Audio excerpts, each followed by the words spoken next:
this edition of Southern Newsweek, a perception of inaction prompts a local academic and other climate change practitioners to issue a call. Millions of dollars is earmarked for road and cycleway improvements through the central city and changes in store for Portbello Road, although not all the details have been confirmed.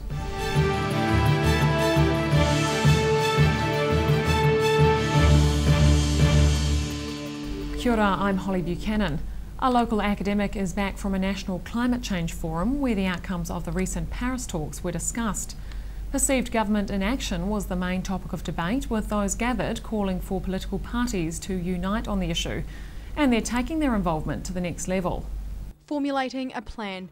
Climate change campaigner Sir Alan Mark is back in the city after attending a public forum addressing the recent Paris Agreement. Late last year, almost 200 nations pledged to cut greenhouse gas emissions to a level that will limit temperature rise. We knew the outcome of the conference was, to most people's delight, really, achieved a lot more than everybody thought could be possible, with all the participating countries, some 150, agreeing to the outcome that climate change was a major global issue and actions were urgent. During the Paris talks, New Zealand picked up the Fossil Award twice, a negative recognition of the country's weak emissions targets.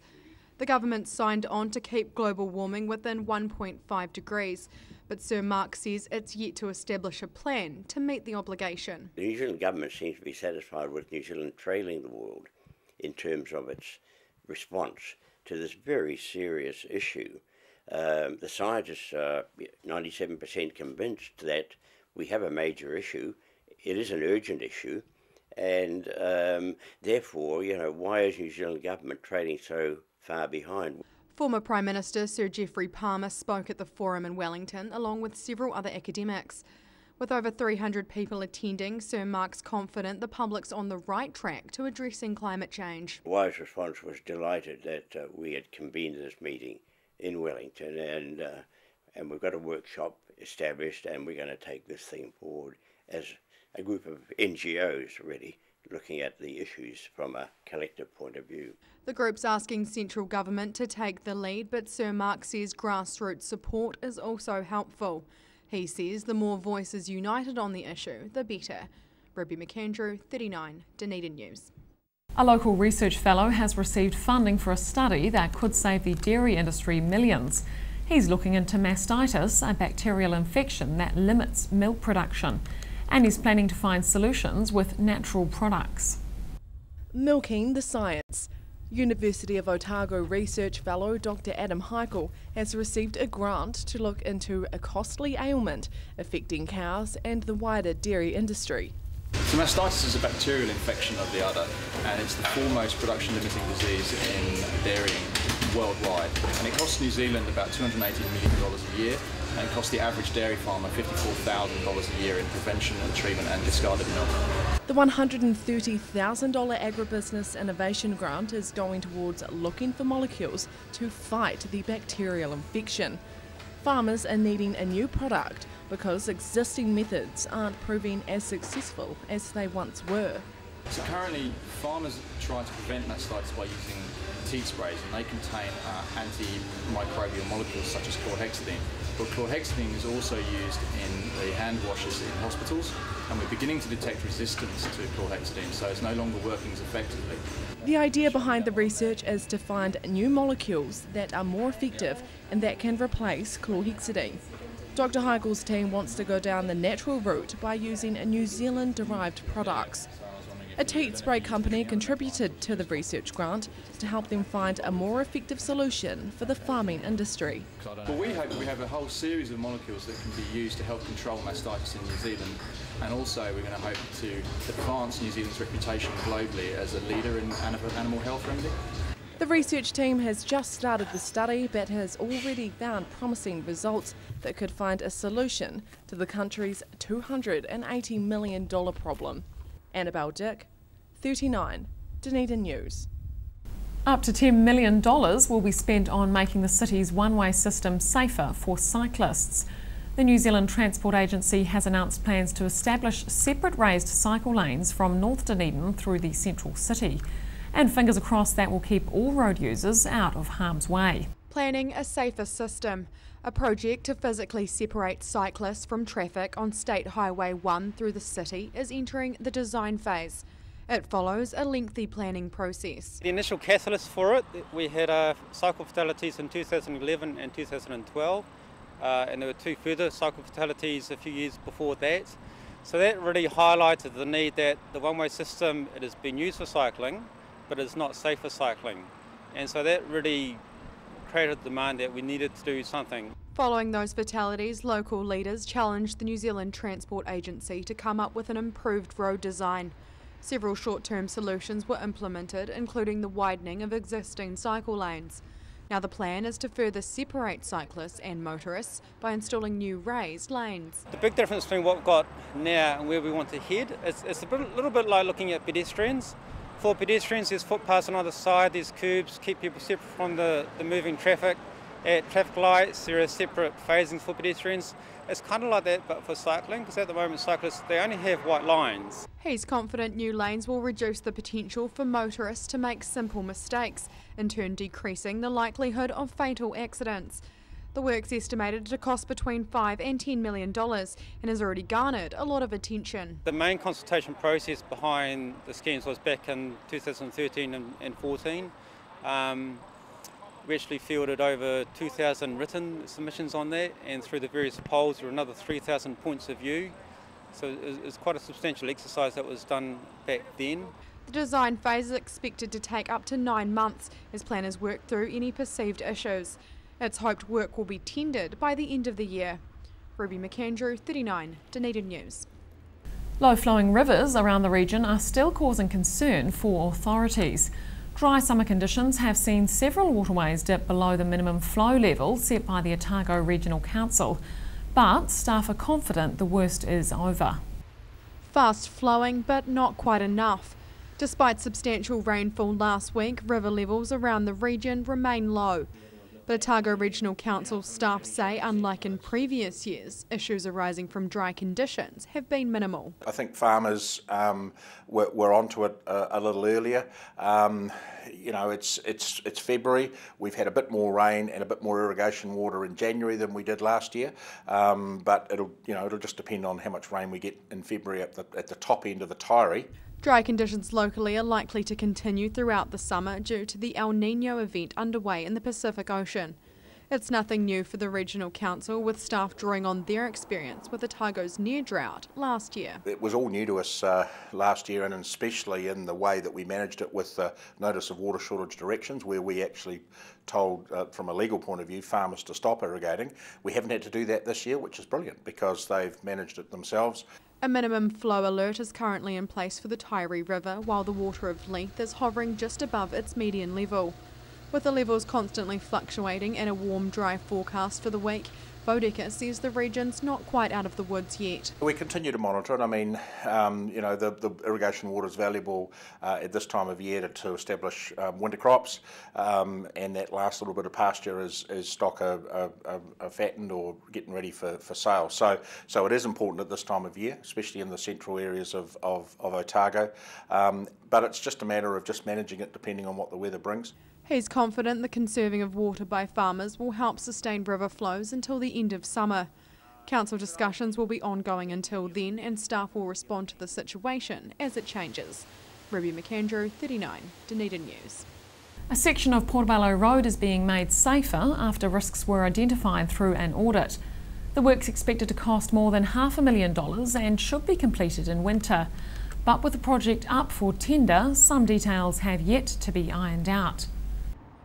Surveying a tricky piece of Dunedin's roading network. This confusing section of Portbello Road is due to be redeveloped, making it safer and easier to use. These concrete strips will no longer exist. The service lane disappears, and what we have is a slightly wider road provided here where we've got the 2 lanes, we've got a median strip in the middle, we've got parking, and we've got a separated bicycle facility. The council's been trying to improve this patch between Portsmouth Drive and Timaru Street for several years. Some residents and businesses are unhappy with the layout, and risks were identified through a routine safety audit. The issues that came out of here was very significantly at the Timaru Street end here is how the cyclist leaving the cycleway would merge in with the traffic coming through, how the people in the service lane came through, and how the residents parking could come out, and how everything matched and fitted together at the Timaru Street intersection. So there were significant safety concerns. The council spent roughly $70,000 commissioning the new road design. There's more parking, more options for residents, and a shared path for cyclists and pedestrians. It's expected to cost more than $500,000, but the council feels it's worth the hefty price tag. Well, the real test of this is going to be that people are going to say, this is easy to use. It's clear, it's safe, and it works well. That's the plan. This is part of the council's South Dunedin cycle network, which has had some expensive teething problems. But staff have little option other than to pay the price for an end result that's preferable for all. Rosie Mannins, 39 Dunedin News. Still to come on Southern Newsweek, prisoners are about to learn yoga, but some will miss out. And the work of a Dunedin neurosurgeon could signal a turning point in the fight against alcoholism.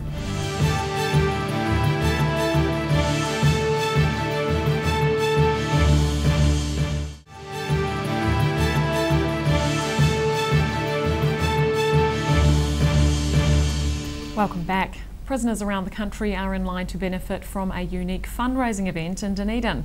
Local yoga practitioners are stretching their generosity to those behind bars in the aim of sharing benefits of the discipline.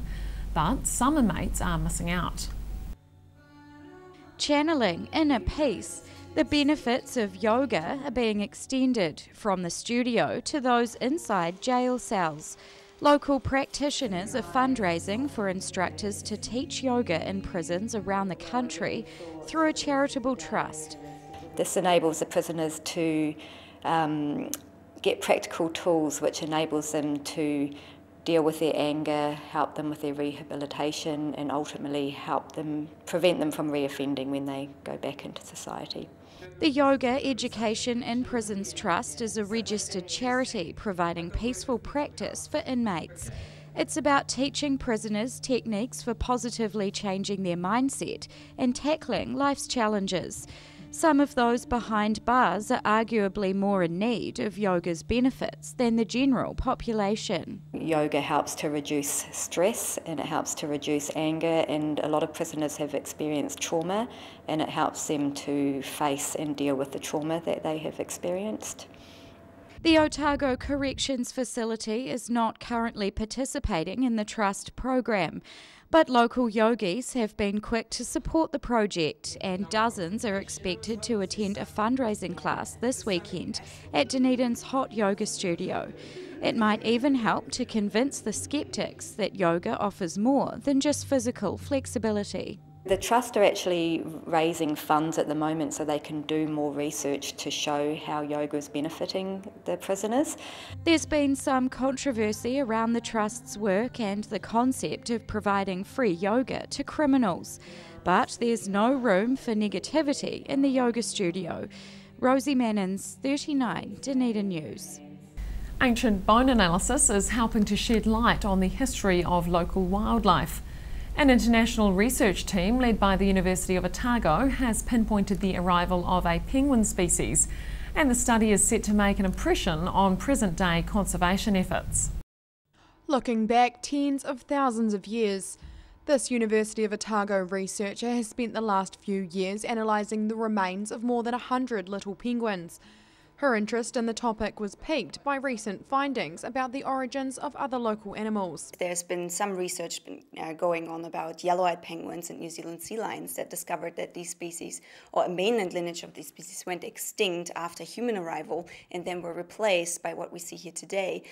We thought that this might be the case as well for the Australian little penguins in Otago, so we just wanted to know when they came over. She and other researchers pored over hundreds of penguin bones, some dating back more than 30,000 years, to pinpoint exactly when the new species arrived in New Zealand. They pieced together a timeline after extracting DNA from the ancient remains. Any of the bones that were from before 1600, about that time, were assigned to the New Zealand lineage of the little penguins, or now we can call them species, everything that we find here now is Australian. So there was a very clear shift, or a very clear turnover. Dr. Grosser looked at several little penguin sites around the country, but her research was primarily focused on the Otago coast. She says the benefits of the discovery could be far-reaching. We previously thought this is all one species, and now we have two species of little penguin. And these populations here on the Otago coast are one of the few populations of little penguins in New Zealand that are thriving. But now we know this is not the actual New Zealand little penguin, so we have to figure out what's going on with New Zealand penguins in other parts of the country. She's now finished her PhD research and is hoping someone else will pick up where she left off. Further studies could help to better establish the history of the little penguin population in Otago. Ruby McAndrew, 39, Dunedin News. A local neurosurgeon and researcher is breaking new ground with his treatment of alcohol cravings. He's using implants in the brains of alcoholics to decrease their need for liquor through stimulation. And his research is having an effect locally. Cutting the cravings. This neurosurgeon is researching how implants inserted into the brains of those battling alcohol addiction can affect cravings. The surgical research that we're conducting right now is implanting electrodes in brains of people who have an addictive problem, and we start with people with alcohol addiction. Electrodes are surgically inserted into the middle part of the brain that controls cravings. The wires are hooked up to a mini pacemaker-like machine that controls stimulation, and users can buzz when they feel like alcohol.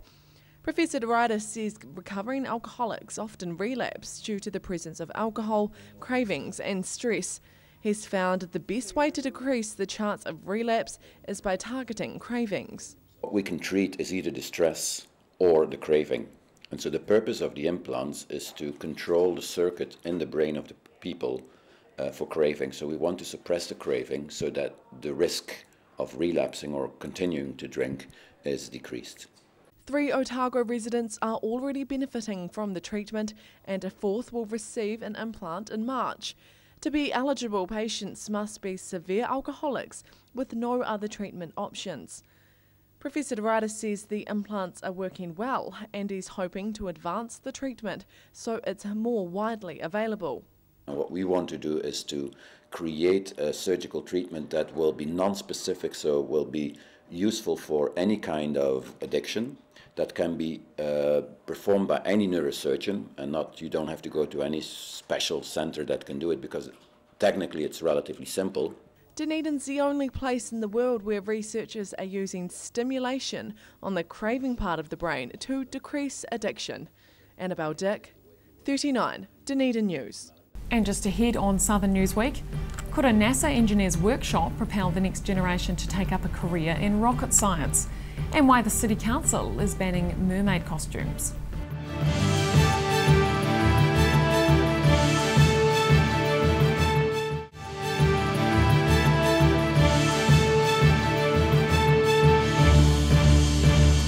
Welcome back. A visiting rocket expert is imparting her wisdom among local youth.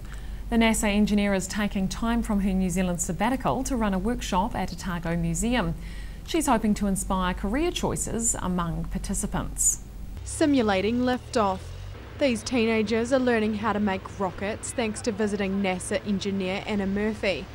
Her day-long workshop's giving them some insight into aerospace engineering. We are basically taking students and kids through a creative process where we learn about the engineering design process and what it's like to really be an engineer, solve the problems that engineers have on a daily basis, especially rocket scientists and rocket engineers in the space industry. Murphy says a good understanding of maths and science is necessary for becoming an engineer, but creativity and problem solving are just as important. They're the types of skills she's picked up throughout her career to date. I've been an aerospace engineer for 8 years. I was working at Lockheed Martin on the Orion program, so it's NASA's next spaceship, human exploration spaceship for their astronaut program. It's looking to go towards Mars. That's the long-run goal. Murphy's planning to return to the US next week as the Orion program begins unmanned test flights to the moon. While that's the extreme end of the rocket building spectrum, she says what these locals are doing isn't easy either. There's a lot of systems to integrate, so they have to make sure all the parachutes, the cone, the rocket body, the thrusters and the tank, and then the capsule system all fit together, they work well, they come apart in flight correctly, and they land softly so that the astronaut can survive its launch and landing. Wet weather hasn't hampered the budding rocket engineers' launch. With their newfound engineering skills, they're one step closer to reaching the stars. Ruby McAndrew, 39, Dunedin News. A German folk musician is collaborating with locals while visiting the city. He's preparing to perform in town before travelling north for gigs in Canterbury, Nelson and Picton. But it's Dunedin that holds a special place in his heart. Combining the classical with the contemporary.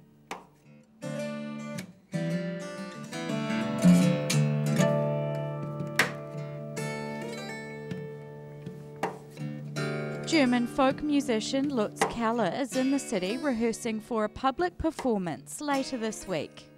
Over here I'm playing solo with my acoustic guitar and I do some fingerstyle instrumental stuff. Well, that's maybe the extension of classical guitar in modern ways with a lot of blues and rock and roll and jazz and world music and everything mixed up together and shake it. He's visiting his eldest daughter and grandchildren who have made Dunedin their home. While in New Zealand, he's taking the opportunity to showcase his musical talents. The German singer-songwriter is playing on a steel string guitar using his fingers rather than a pick. You use it in a way a classical guitarist would do it, but you do some more stuff sometimes. You can use natural harmonies and artificial harmony notes and tapping stuff. Keller was also in New Zealand a few years ago playing gigs and visiting family. In Germany, he creates his own material and plays with other musicians. But he hasn't forgotten his early artistic inspiration. My musical mother milk was rock and roll and blues stuff, you know. I grew up with the Beatles and Rolling Stones and stuff. And I started playing electric guitar in blues bands and cover bands. While in Dunedin, he's linking up with members of the New Edinburgh Folk Club, where he'll be performing on Sunday. Rosie Mannins, 39, Dunedin News. The Dunedin City Council is outlawing the use of Mermaid Tails in local pools. The swimming accessory is put over both legs and mimics the body shape of a mermaid. But council staff say the add-on has become a danger. Putting an end to a tail. The Dunedin City Council is taking steps to improve water safety by prohibiting the use of mermaid tails in local pools. These suits go on like a pair of trousers and sort of almost tie the legs together. This causes children, adults not to be able to use each leg individually, and it's just too much of a risk associated with the devices. The swimming accessory became popular over the Christmas period, and the Auckland City Council was quick to ban them. Now the local authority is following suit by outlawing their use in council-owned and operated facilities. DCC staff haven't personally experienced any incidents with the tails, but say they can be a serious hazard. What they do is they propel you slightly faster than just a normal kick, and once you get down deeper in the water and you're underwater a lot longer, if you don't have the capacity or the competence to get back to the surface, there has been blackout situations around the world, none that I'm aware of in New Zealand though. Mermaid tails aren't that common in Dunedin, but the council wants to prohibit them before they become a craze. The outlawing has attracted a few negative comments on social media, but council staff say most of the feedback has been good. I would say probably 90% of it's been very positive, that people can see the risk of people's legs being encompassed into one device. And water safety is a key issue in New Zealand, so you know there's plenty of other devices and activities and fun ways you can enjoy your pools and the rivers and the sea. The tails can still be used at pools and swimming spots not associated with the council, but staff are advising against that. Annabelle Dick, 39 Dunedin News.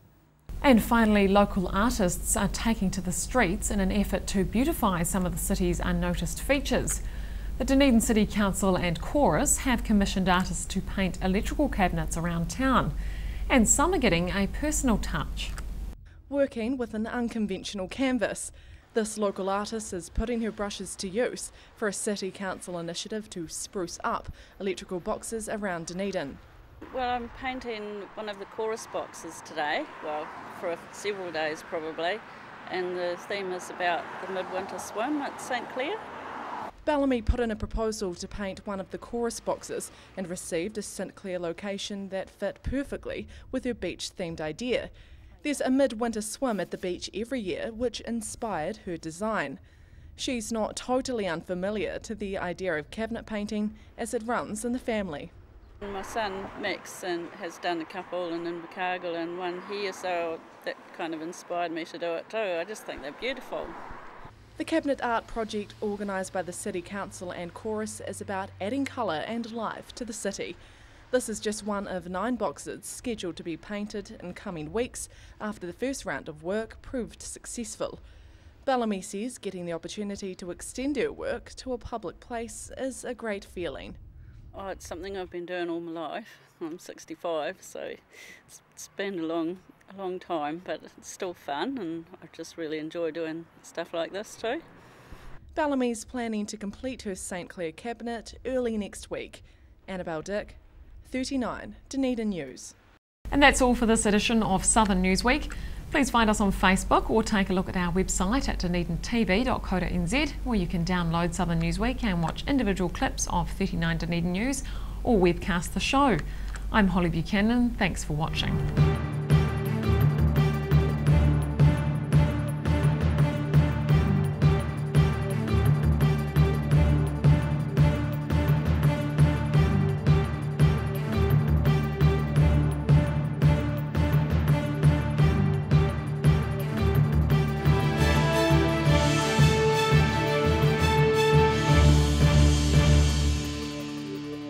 Supporting local content so you can see more of New Zealand on air.